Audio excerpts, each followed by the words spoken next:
Olá, eu sou Mário Benevides, sou engenheiro, tenho uma empresa de consultoria e gostaria de falar aqui um pouco sobre política, sem ofensas, sem partidarismo, nada disso, apenas comentar o que está acontecendo.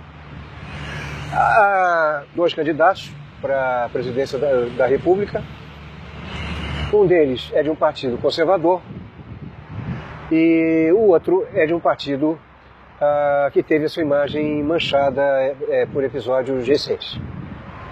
Sobre essa questão, o que eu penso é o seguinte: há instituições que são duradouras e que passam por momentos ruins, que em determinados momentos da sua vida são ocupadas por pessoas gananciosas, incorretas e assim por diante.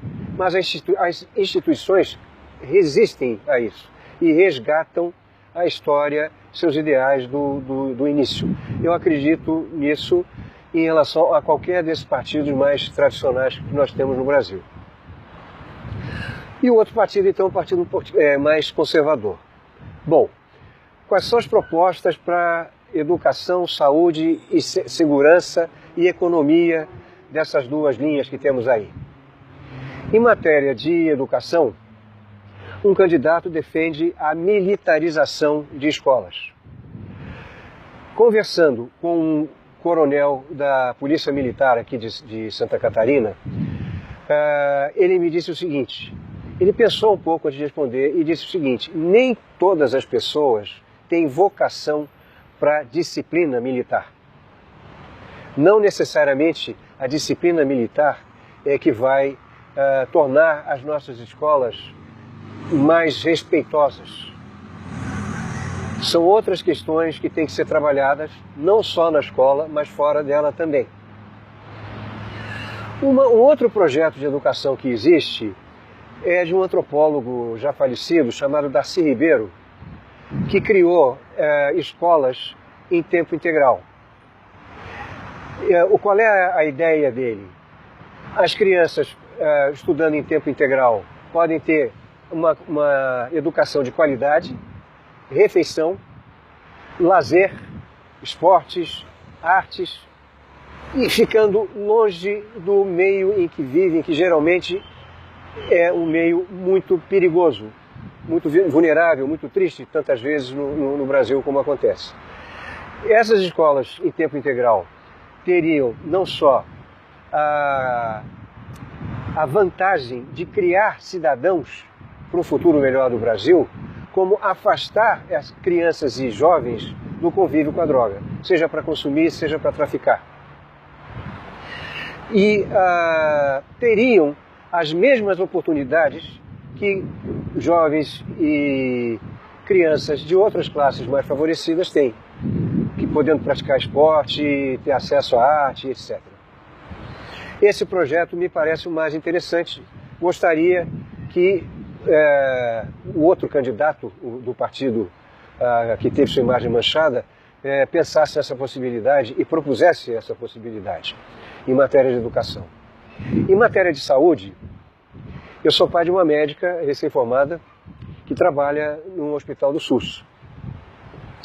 Ela se queixa da falta de recursos e, ao mesmo tempo, e conversando com o orientador dela, já um médico experiente, com um curso no exterior, ele disse que no exterior, em países muito mais desenvolvidos que o nosso, esse modelo do SUS é considerado por eles exemplar.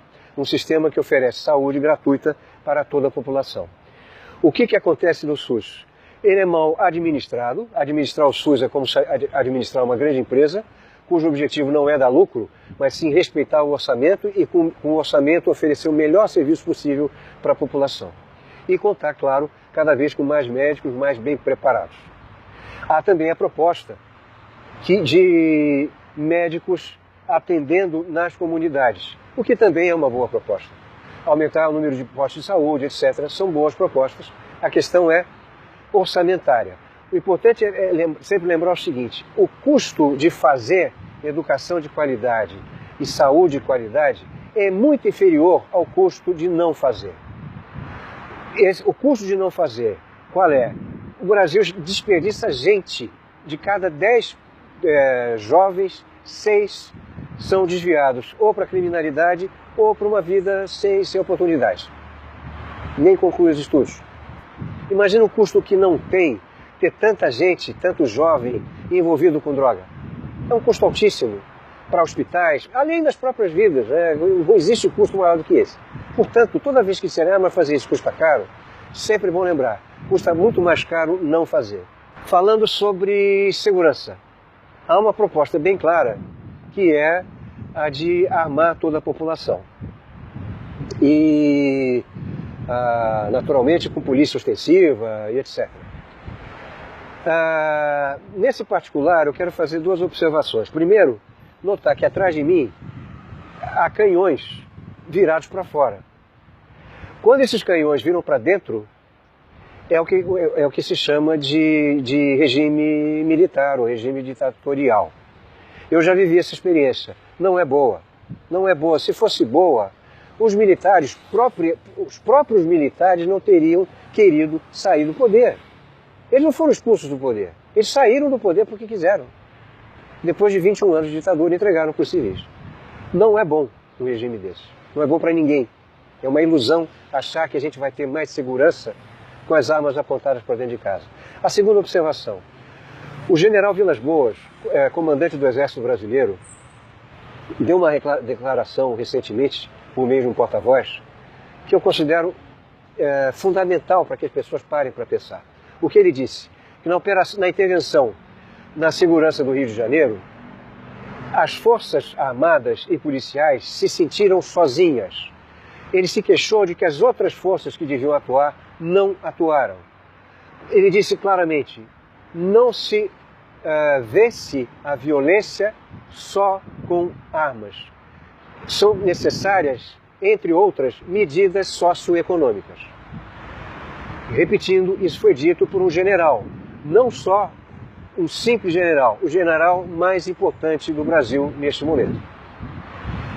Bom, então o que pode ser feito sobre segurança e qual será a proposta sobre segurança do outro candidato?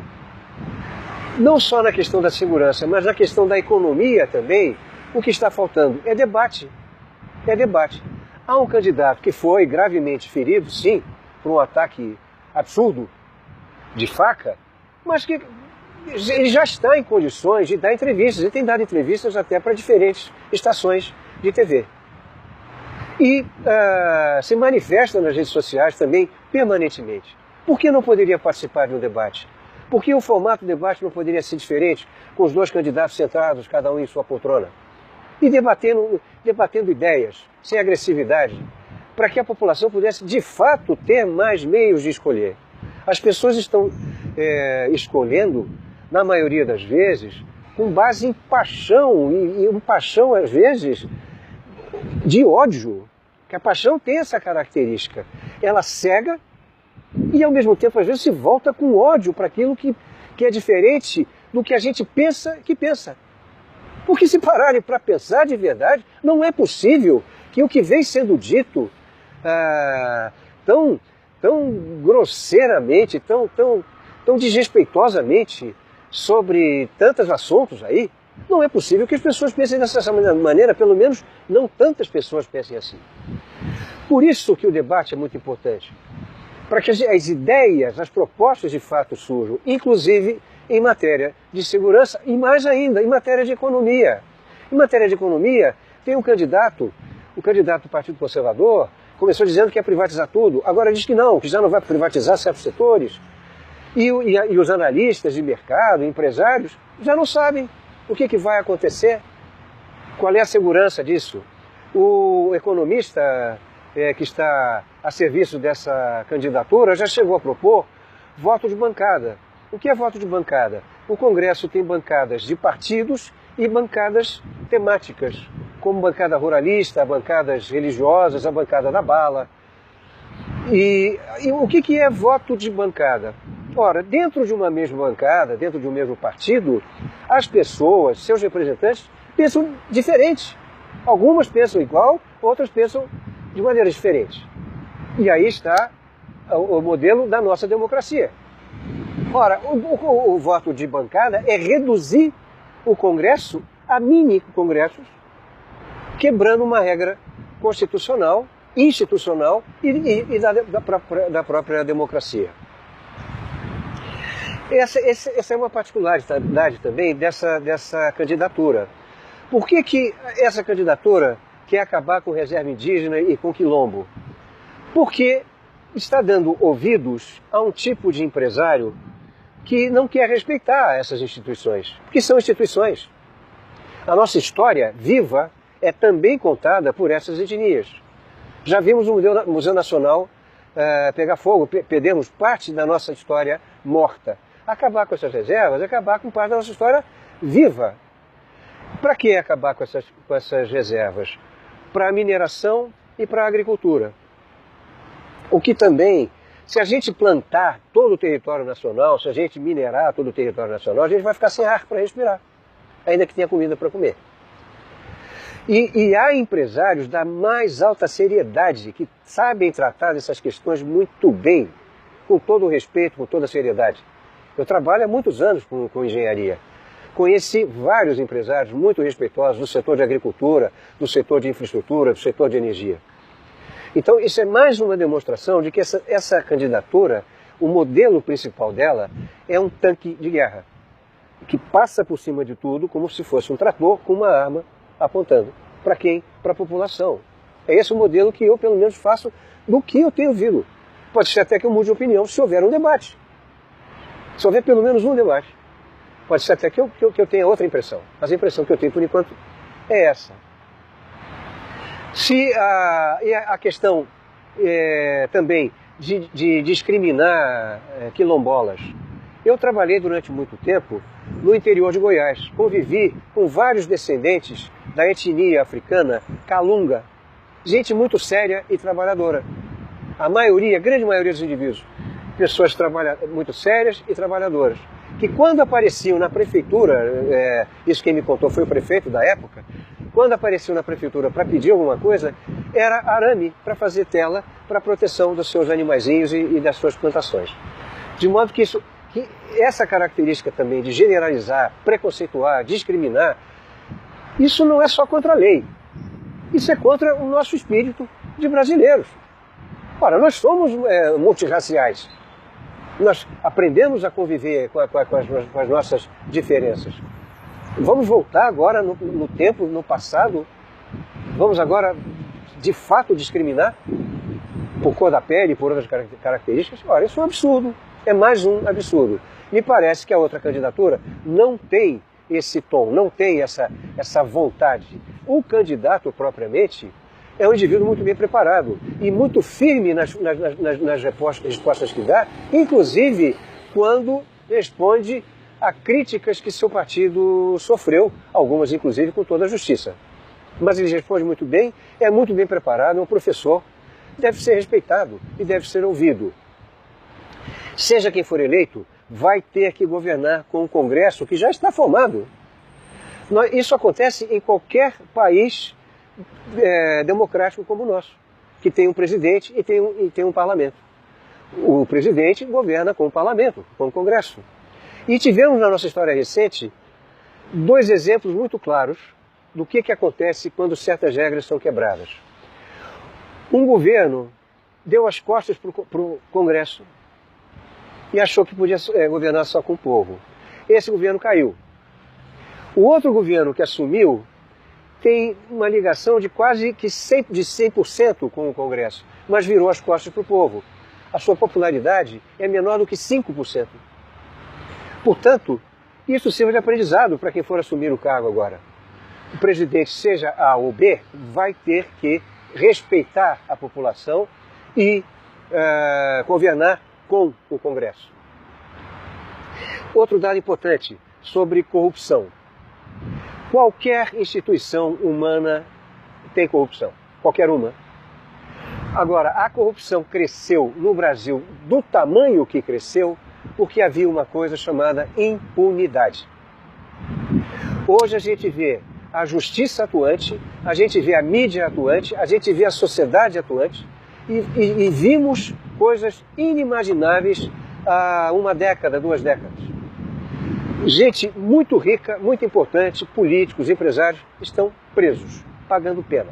Portanto, temos essa arma a nosso favor para combater a corrupção, coisa que não tínhamos no passado. Não devemos temer a corrupção, devemos enfrentá-la, evitá-la, enfrentá-la e puni-la, como está sendo feito. Com exageros aqui ou ali, não sei, ou falhas lá e acolá, não importa. Mas a justiça funciona e a impunidade já não existe mais. Acreditar que partidos políticos não possam se recuperar é acreditar também que empresas não possam se recuperar. Ora, um dos grandes produtos brasileiros é a construção civil e a montagem eletromecânica das nossas empreiteiras, reconhecidas internacionalmente, que se mancharam porque durante um determinado período da sua história, a gestão se mancomunou, se sujou com o jogo da corrupção da política. Mas elas haverão de sobreviver e voltarão a nos dar orgulho desse produto nacional que é a nossa construção civil e montagem eletromecânica. Nossa tecnologia de fazer obras complexas e fazê-las muito bem. E a mesma coisa, podemos, para variar, fazer a comparação com um clube de futebol. O mesmo clube de futebol pode colecionar títulos, como pode ir para a segunda divisão. Os times mudam, o clube permanece. Esses clubes também, às vezes, têm administrações criminosas, corruptas, que roubam o dinheiro dos sócios e enganando todos os seus torcedores. O tempo passa, eles vão embora e os clubes permanecem. É assim que eu prefiro acreditar. Prefiro acreditar que esses partidos tradicionais que estão no Brasil continuarão existindo e que resgatarão a sua história de origem, suas propostas de visão de país, de visão de nação brasileira. Me lembrei agora de um candidato, mas visão de país. Era o que eu tinha para falar. Eu acho que eu não ofendi ninguém, espero também não ser ofendido por ninguém e que todos nós possamos assistir a pelo menos um debate entre os dois candidatos e que possamos votar de cabeça fria, sem ódios, sem rancores, pensando no que é melhor para cada um de nós e no que é melhor para o país. Abraço.